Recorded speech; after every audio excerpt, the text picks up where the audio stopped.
This is a follow-up video for my Tamiya Avante 2001. If you go check back through my video history, I did a brief overview of this chassis, and I decided to make this a bit of a project chassis. I want to try some sort of new or interesting elements on this. So when I originally got the chassis, it was mostly original parts with the exception of the shocks. These are yellow body shocks. The Avante 2001 originally came with black body shocks, but either way, they're plastic shocks and they're kind of crap. So I wanted to put in high capacity dampers. I have the rears installed. I have the fronts right here. Okay, so I'll install these in time. I had also, quite a while ago, picked up an alloy chassis set from Pargu, the upper deck, the lower deck, and the front and rear shock towers. If you look through, I think it's my Avante 2011 build series. No, sorry, my egress restoration series. I went over this chassis and how it differs a little bit from the egress. It just has some more adjustability for the battery mount posts, both here in terms of length, and then this plastic mounting bit here in terms of width. You can mount it in or out, depending on the size battery you have. The original FRP chassis right here, I mean, it's in fine condition. It's just a little yellow from aging, I guess.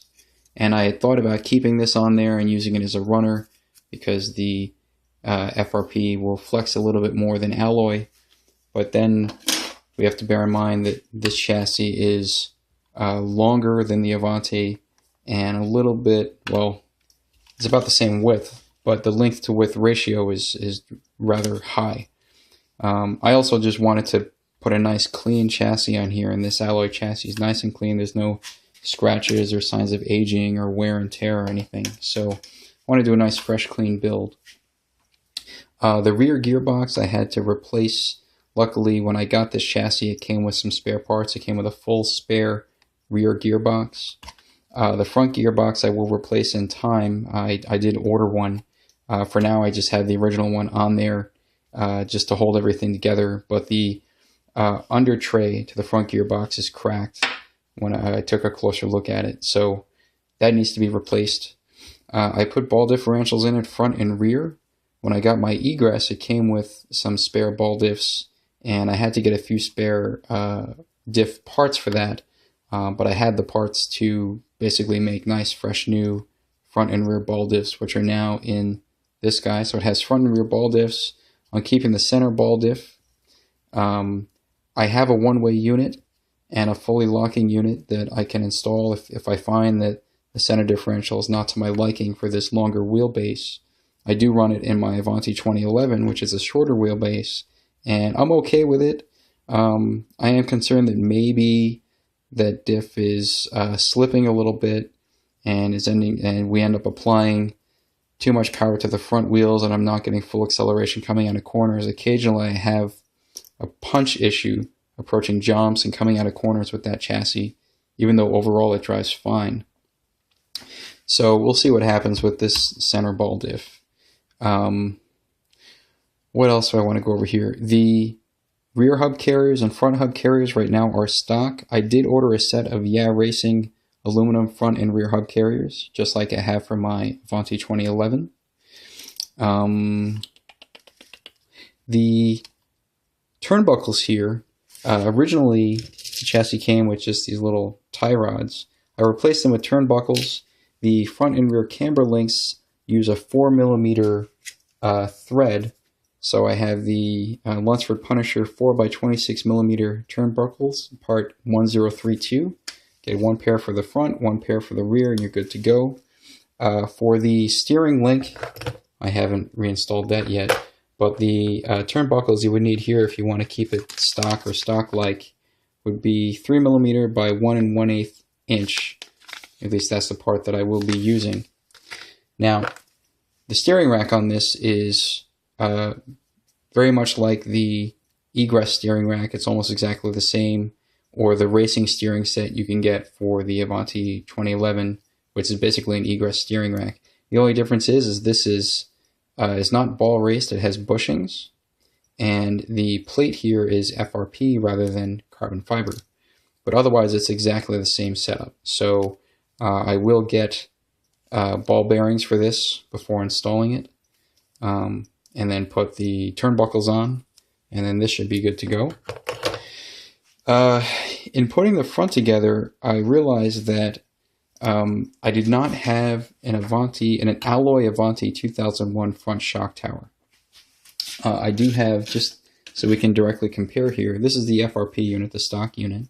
Okay, so the shock tower mounts, there are 4 holes in the front of the gearbox. These 2 here and these 2 here, okay? And these holes here are used to mount against that for this shock tower. And this little lip you see is the hole for the body mount post.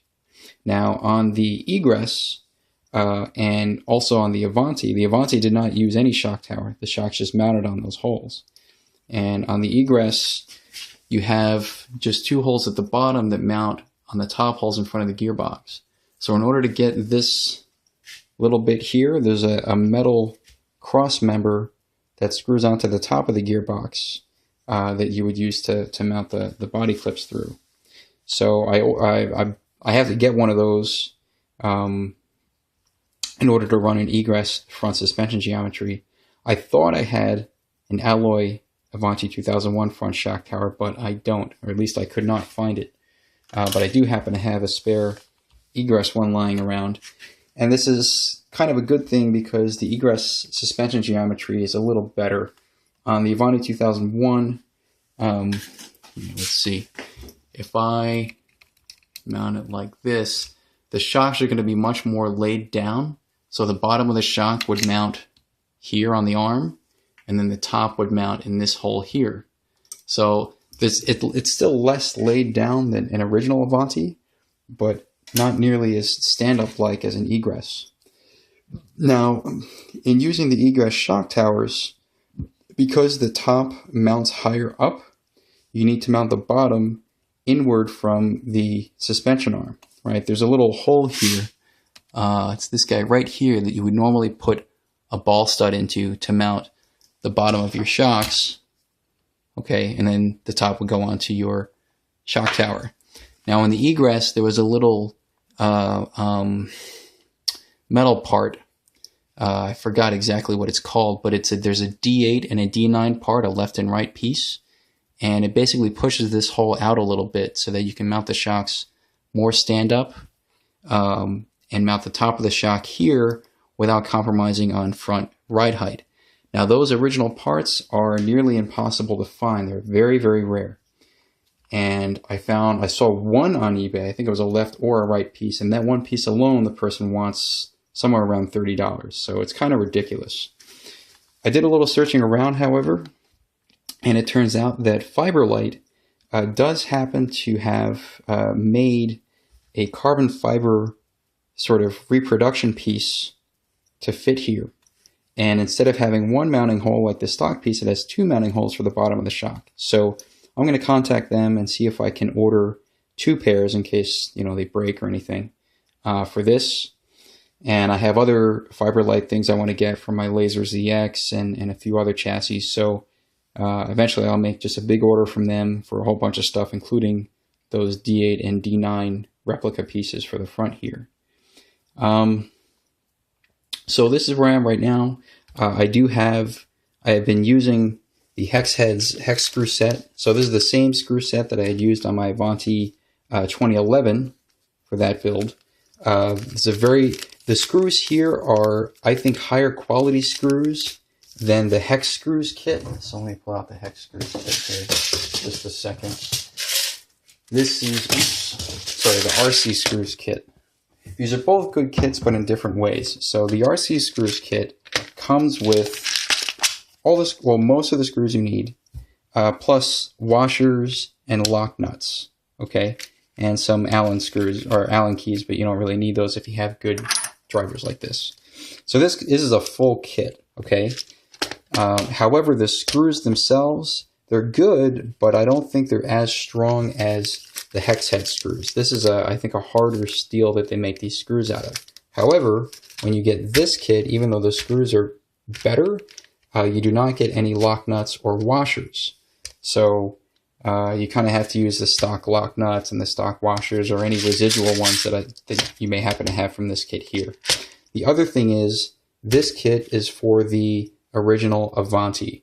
Okay, it's not for the Avante 2001 or the Egress. And what separates the 2001 and Egress, which are basically the same chassis, from the Avante is that there are two screws, and those screws mount where you see those two silver screws toward the back of the bottom of the chassis. And they come all the way up through the bottom mount. Here, let me just try to get my fingers in here just a second. That screw comes all the way up through this onto the top where you mount this ball stud. Now that's a 42 millimeter screw. And this kit does not come with that because the original Avante did not use one 42 millimeter screw. It had one shorter screw going up and another shorter screw coming down. Okay, so HPI does make, oh, I must have put those away, but they do make a 40 millimeter screw, which fits this just fine. Those extra 2 millimeters you don't really need, but it seems to work just fine here. And they sell that in a set of 5 or 10 or something, pretty cheap, like $5. So that's the only extra set of screws that I had to use for this. I want to make this a white special, so I have an Avante black special chassis. I was thinking of doing a white paint scheme, and I just ordered some Panda Graphics repro decals for the Avante 2001 that have been modified to have more red and yellow in the coloring. So I'd like to do that and maybe put some pink wheels on here, or red wheels if I can find them, just to make it an interesting and different color scheme. So this is what I have so far, and of course, as this progresses further, I'll make another video. So thanks for watching.